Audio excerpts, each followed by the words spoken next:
¿Qué tal? ¿Cómo están? Bienvenidos. Comenzamos Agenda Económica, son las 8:03 y estamos listos para empezar nuestra edición del día de hoy, día martes 13 de junio. Estos son nuestros titulares y el adelanto de los temas que estaremos revisando en esta media hora de informaciones.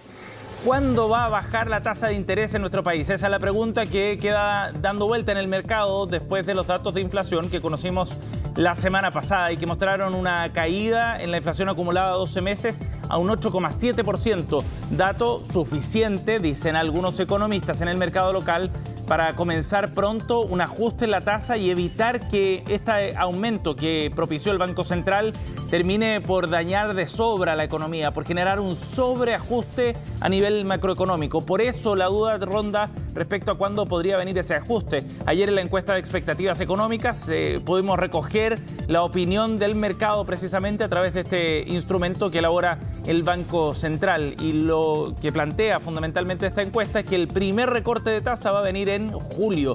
Ya les contamos más sobre lo que está viendo el mercado en torno a este tema. Por otra parte, ayer el dólar subió y con harta fuerza, recogiendo así el efecto del anuncio que hizo el mismo Banco Central también el viernes pasado sobre un aumento de las reservas internacionales del Banco Central. Eso significa en la práctica que tiene que salir a comprar dólares y por eso ayer subió con fuerza. De todas maneras, en el mercado ven que esto debería ser transitorio. Ya les contamos más al respecto.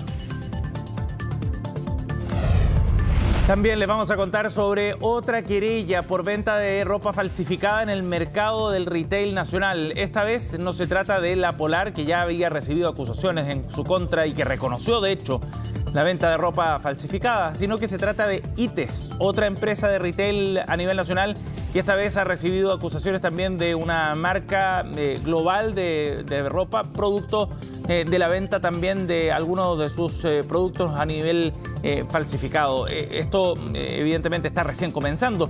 La acusación se planteó ayer y todavía no hay respuesta de ITES, pero deja una interrogante respecto a cómo está operando una parte del retail acá en Chile. Ya hablamos más también sobre este tema. Bueno, y después del anuncio que hizo el presidente Gabriel Boric en su cuenta pública de una medida administrativa que va a implementar el Ejecutivo para disminuir los costos de las cuentas de luz a través de la eliminación de la tarifa de invierno, se generó todo un debate más técnico, si que uno quiere, de políticas públicas respecto a la conveniencia o no de llevar adelante esta medida. Hay algunos que plantean que va a significar una medida regresiva, un efecto regresivo también porque beneficiaría a hogares de mayor consumo. Otros dicen que es la señal adecuada para transitar hacia un sistema de calefacción fundamentalmente más limpio en nuestro país. Vamos a conversar sobre este tema en la entrevista de hoy en Agenda Económica. Y nos vamos a los números del día. Esto es lo que ha ocurrido con los mercados, lo que vamos a ver a continuación para contarles qué sucede con las bolsas a esta hora de la mañana. Referencias, por supuesto, para lo que vendrá luego acá en Chile. 0,1% de subida para el promedio que pondera el Eurostoxx. Londres, por otra parte, cae en la misma proporción. El Nikkei más temprano subió 1,8% en Japón en una sesión bien optimista en Asia, donde el Hang Seng también subió, aunque un poco menos, 0,6%. El IPSA estuvo más bien plano ayer, variación de 0,04% porcentual para llegar a los 5.693 puntos. Mientras que el dólar, como les contábamos ya y vamos a profundizar en este tema luego, llegó a los 806 pesos. Pero ojo con el cobre, que a esta hora está subiendo con fuerza, más de 2%, llega a $3,83 la libra en los mercados internacionales. Bien, vamos a comenzar entonces revisando el detalle de lo que dejó la encuesta de expectativas económicas. Este es un instrumento bien importante que elabora el Banco Central, una encuesta que responden más de 50 actores en el mercado local y que permite en la práctica recoger cuáles son las proyecciones que hacen en una serie de indicadores financieros, IPC, la tasa de política monetaria, el precio del dólar, entre otras cosas que ya vamos a estar revisando en detalle. Pero detengámonos un poco en cuál es la mirada que tiene el mercado sobre la tasa de política monetaria y aquí lo vamos a ver en esta gráfica que hemos elaborado donde se recoge precisamente estas respuestas. Ante la pregunta en esta encuesta sobre qué es lo que va a ocurrir en la próxima reunión, es decir, la del 19 de junio, próximo lunes, el mercado apuesta que no habrá una caída en esta reunión de política monetaria. Todavía se mantendría en 11,25%. Hay algunas voces, pero son pocas, que plantean que podría haber un primer recorte, pero sí se esperan señales claras de que ya viene el proceso de descenso de la tasa de política monetaria. ¿Cuándo se concretaría? La encuesta de política monetaria lo proyecta para la reunión de julio, para llevarla a un 10,75%, un recorte de medio punto en la primera señal después de este ciclo que ha ido al alza constantemente desde el año 2021. Luego, ¿cuánto va a ser la tasa? En diciembre del 2023 debería llegar a un 8,5%. Y aquí hay una reducción de las proyecciones que está haciendo el mercado, si es que lo comparamos con lo que veía hace algunos meses atrás, en donde esperaba una tasa más cercana al 10% para esa fecha. Y para diciembre de 2024, ya en un horizonte más largo, la tasa de política monetaria ya debería estar en torno a un 5%. Ahora, hay un debate detrás de todos estos números y es un debate que comienzan a plantear distintos economistas respecto a la posibilidad de que haya un pequeño sobreajuste de la economía, es decir, que la tasa de política se esté manteniendo muy alta por más del tiempo necesario, porque eso significa en la práctica menor actividad económica y porque, plantean los economistas, ya hay señales suficientes de que la inflación está controlada y el objetivo de tener la tasa alta era precisamente eso, evitar que este ciclo de precios altos siguiera extendiéndose por mucho tiempo. Es un balance bien frágil, bien delicado el que tiene que lograr el Banco Central, pero hay muchos que plantean que ya es necesario empezar a mirar el riesgo de un sobreajuste que termine por perjudicar más de la cuenta a la economía nacional. Veamos qué opinan en el mercado precisamente sobre este tema. Hay algunos datos que llaman a ser cautelosos en torno a cómo y cuándo empezaría la normalización monetaria. El IPC sin volátiles no solo se mantiene aún en niveles elevados, cercanos al 10%, sino que también ha venido mostrando una alta persistencia. Por otro lado, las tensiones financieras internacionales, si bien persisten, han estado contenidas en los últimos meses, lo que es una noticia positiva desde el punto de vista del impulso externo. Por lo anterior, vemos poco probable que en la próxima reunión de junio la TPM comience a bajar. La definición entre julio o septiembre para el comienzo de la normalización monetaria dependerá de los próximos registros de inflación y actividad, aunque consideramos que las últimas cifras conocidas han aumentado la probabilidad de que sea en julio.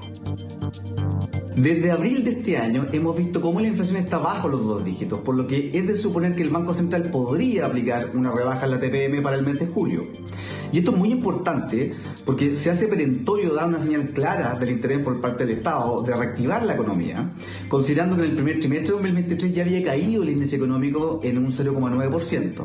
Entonces, estos dos elementos, inflación cediendo y la economía estancada, hacen necesario un impulso de reactivación. Y adicionalmente a estos 2 puntos, también hay que considerar que las proyecciones económicas del Banco Central dicen que este año 2023 vamos a cerrar con una inflación muy cercana al 5%. Y en consecuencia, todos estos elementos hacen suponer que necesariamente el Banco Central podría aplicar una rebaja en la TPM de al menos 50 puntos básicos desde el próximo mes. Bien, el debate está abierto. En todo caso, ya tendremos más antecedentes en la próxima reunión de política monetaria del lunes. Pero también hay otros datos que queremos mostrarles respecto a lo que está viendo el mercado sobre inflación y sobre actividad económica. ¿Cuál va a ser el rendimiento de la economía nacional este 2023? Veamos primero qué está ocurriendo con el alza de precios y cómo se proyectan los próximos meses. En el IPC de junio debería registrarse un 0,2% en lo que está viendo el mercado. En la encuesta de expectativas económicas anterior estaban proyectando un 0,3%, es decir, hay una corrección leve a la baja, pero que es bien interesante porque el mercado está viendo entonces una desaceleración de este proceso de aumento de precios. El IPC de julio, en tanto, debería llegar a un 0,3%. ¿Cómo vamos a cerrar el año? El mercado está viendo una inflación menor a lo que veía hace algunos meses atrás para diciembre de 2023, 4,7%. Y eso está bien en línea con lo que ha planteado, por ejemplo, el gobierno o el Banco Central para fin de año. Y en diciembre del 2024 ya estaríamos entonces en torno al 3%, que es la meta que se plantea el Banco Central. Debería ser 3,2% de acuerdo a la mediana de la encuesta de expectativas económicas, y eso es bien relevante porque significa que las expectativas de inflación ya están ancladas, es lo que busca precisamente el Banco Central. Por último, veamos qué es lo que está proyectando el mercado respecto al crecimiento económico, cómo va a variar el PIB. Para el IMASEC de mayo se espera otra caída, tal como la que ya se registró en abril, de 1,1%. De esta forma, el PIB del segundo trimestre sería de 1% a la baja, de una caída, una contracción de la economía de 1%. Para el 2023, en tanto, estaríamos más cerca de un horizonte neutral, de una caída de 0,5%, bien por debajo de lo que se estaba proyectando hace un año atrás. Y por otra parte, el PIB para 2024 debería ser de un 2%, una recuperación leve en todo caso para el próximo año, de acuerdo a lo planteado por la encuesta de expectativas económicas. Bueno, en este escenario en el que planteábamos precisamente y en el que recoge la encuesta de expectativas económicas, nosotros nos preguntábamos también qué pasa con las inversiones y cómo ver el horizonte para los próximos meses, sobre todo desde el punto de vista de la renta fija. Sin duda que este ha sido un instrumento muy atractivo en un contexto de tasas altas, históricas. Ha habido un buen rendimiento, pero se empiezan a acabar esos meses, dado la proyección de recorte de tasas que se ve en el horizonte, para poder invertir precisamente en este tema. Bueno, ayer en Agenda Económica estuvo Germán Serrano, gerente de estrategia de Van Trust, conversando precisamente sobre este tema, hacia dónde orientar las inversiones en los próximos meses. La expectativa es que prontamente veamos un recorte de la TPM. Nuestra recomendación es comenzar a migrar progresivamente fuera de los depósitos a plazo. Esto es porque en la medida que el mercado incorpora tasas de interés más bajas hacia adelante, los depósitos comienzan a perder atractivo y comienzan a adquirir atractivo otros activos que capturan hoy en día tasas de interés más altas. Acá la idea es capitalizar las tasas de interés altas. En la medida que se configura la expectativa de que el Banco Central va a recortar las tasas, el mercado comienza a incorporar en los activos de más larga duración tasas cada vez más bajas. Por tanto, en la medida que tú te anticipas a eso y a largas duraciones en tus inversiones, puedes capturar estas tasas de interés más altas antes que el mercado incorpore precios en los precios a tasas más bajas por delante. Bien, 8,15. Vamos a ir a otro tema, pero seguimos hablando de mercados porque ayer el precio del dólar subió con mucha fuerza y llegó a los 806 pesos después de que el mercado recogiera el anuncio y el efecto del anuncio hecho por el Banco Central sobre la compra de divisas, precisamente. Recordemos que el banco ha anunciado un programa para poder recuperar reservas internacionales, las reservas del mismo Banco Central. Es un programa que se va a desarrollar de manera gradual por un plazo de 40 días con compras diarias que van a estar en torno a los 40 millones de dólares. En la práctica, al ejercer ese poder comprador, eso significa también una mayor demanda por el precio del dólar y eso hace que suba entonces su valor. De todas maneras, en el mercado no prevén que esto dure demasiado tiempo, a pesar del fuerte repunte que hubo ayer y tendería a normalizarse. Y hay que poner atención más bien a dos datos bien relevantes del día de hoy. Por un lado, lo que está pasando con el precio del cobre, que sabemos influye mucho en el tipo de cambio en nuestro país. Ya les contábamos que está subiendo más de 2% a esta hora en el mercado internacional. Y por otro lado, al dato de IPC, que vamos a conocer hoy día en Estados Unidos. También relevante, a las 8:30 se conoce aquella información. Veamos qué plantean desde el mercado. Escuchamos a XTV en el análisis precisamente sobre lo que está ocurriendo con el tipo de cambio acá en Chile. Sí, da una pauta de que hay una cierta mayor seguridad. Con todo, esta intervención no es gigantesca en comparación a la de 2021, que fue de 12.500 millones de dólares. Esta es de 10.000, es un poco más chica. Son montos acotados por día. Entonces, de algún modo están interviniendo en el mercado.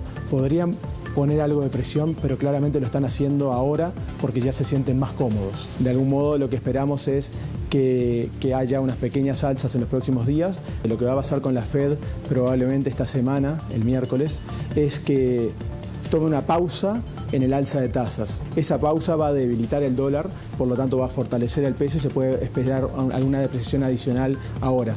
Por otro lado, tenemos lo que está pasando con el mismo Banco Central. Se espera que en la reunión de política monetaria de la próxima semana no haya un cambio en la tasa de política monetaria, pero sí en julio, donde se espera el primer recorte quizá. Eso de algún modo pone en desigualdad respecto a la Fed, ¿no? La Fed está pausando, el Banco Central chileno está bajando. Eso puede debilitar en un mes más, o en las expectativas ya, al tipo de cambio en Chile. Bien, vamos a ir a otro tema, 8,17. Como les contábamos en nuestros titulares, una nueva situación de venta de ropa falsificada se ha denunciado en el mercado de retail a nivel local. Hablamos esta vez de la empresa ITES, que ha sido acusada por parte de Calvin Klein de la venta precisamente de ropa falsificada. Y es un nuevo caso, decíamos, porque ya habíamos conocido denuncias en contra de La Polar, otra cadena local, por parte de otras empresas. Esta querella ya fue presentada y si bien la multitienda ha rechazado la acción legal, de todas maneras los antecedentes que está presentando Calvin Klein son bien relevantes porque se basan fundamentalmente en antecedentes retenidos por aduanas en el puerto de San Antonio. Se trataría de la comercialización de más de 17.900 boxers. Los funcionarios de aduana se contactaron con la empresa Calvin Klein para que efectuara la revisión de esta mercadería que había adquirido ITES antes de poder hacer el despacho correspondiente. Y es ahí entonces donde la marca multinacional se entiende o se entera más bien de este antecedente y presenta entonces las acciones legales luego a través de sus representantes legales. De todas maneras, la multitienda lo que dice es que la mercadería que fue retenida por aduana no es de su propiedad. Los productos corresponden a una operación de un proveedor anterior, pero habría sido anulada ya esa venta en el mes de abril. De todas maneras, es otro antecedente bien preocupante respecto a ciertos mecanismos que se pueden estar generando en el retail local, sobre todo después de las contundentes denuncias en contra de La Polar, que reconoció precisamente esa cadena. Bien, 8:19, nos vamos a ir a la pausa, ya volvemos con más de Agenda Económica.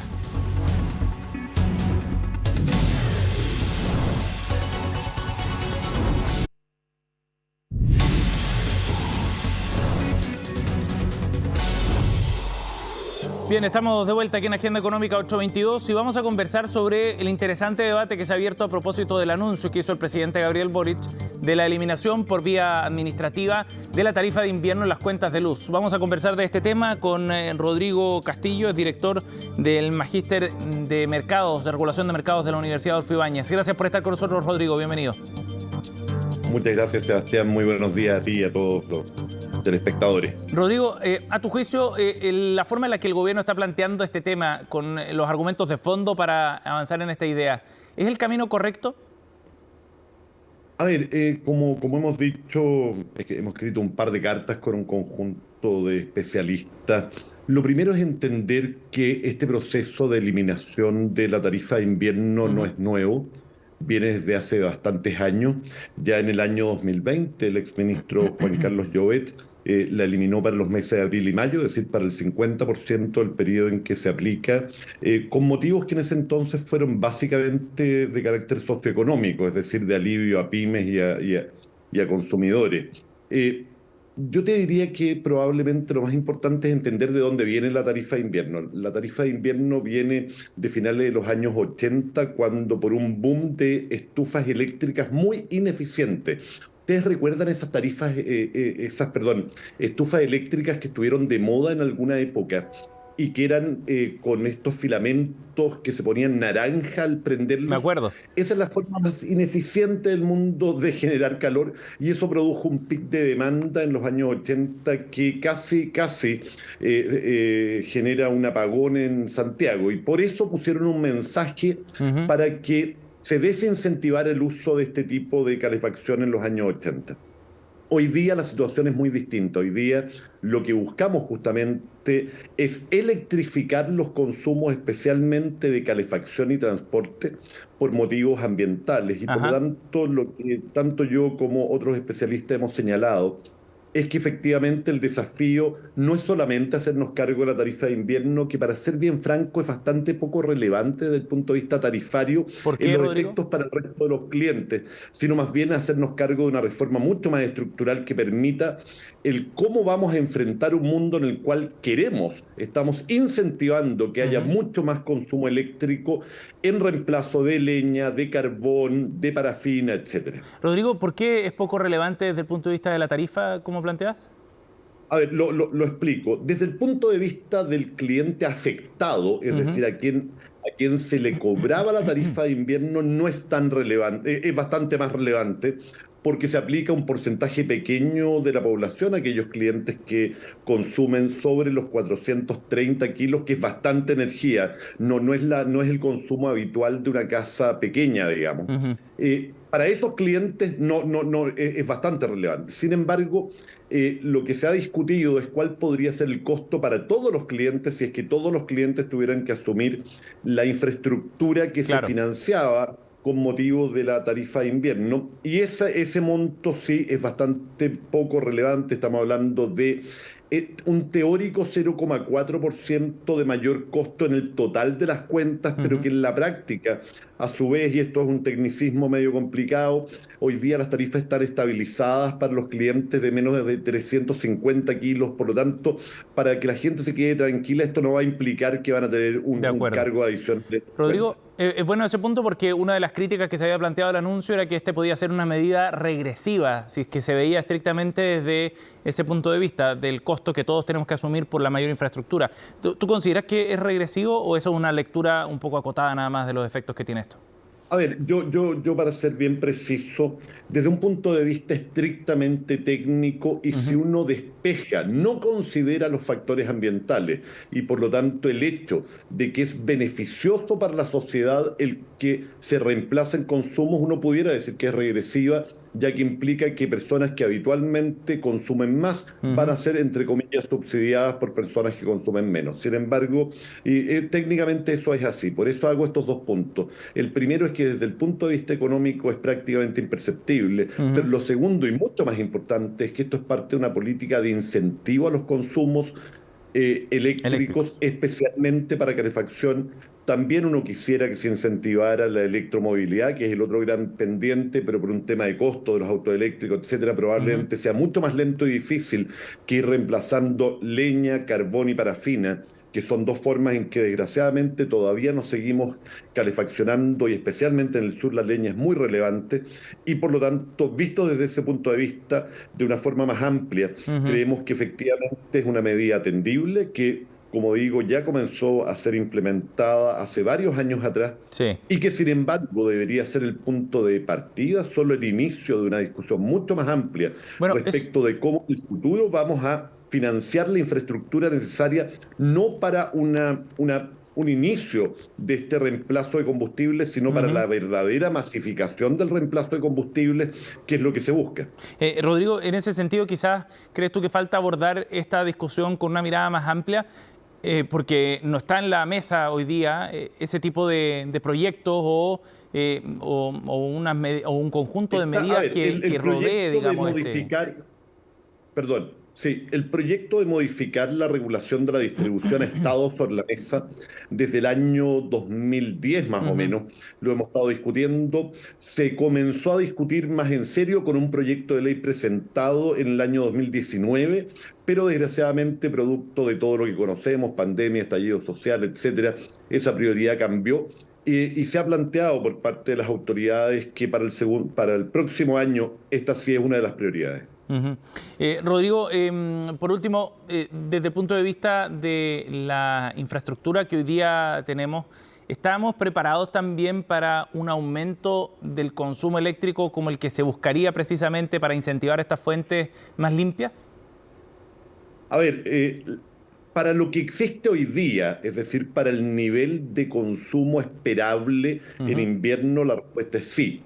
Pero para la masificación de verdad, que no va a ocurrir ni en un mes ni en un año, para la verdadera masificación, si es que logramos los objetivos que se buscan, evidentemente va a haber que avanzar en mayor infraestructura, y ese es el motivo por el cual en el futuro tenemos que discutir respecto de una reforma que establezca de una manera justa y equitativa cómo se financia esa nueva infraestructura. Bien. Rodrigo, muchas gracias por conversar con nosotros y aportar más elementos sobre este tema. Gracias. Muy bien. Buenos días. 8:30, cerramos Agenda Económica. Gracias por acompañarnos. Pronto comenzamos Noticias Express con Fresia Sur.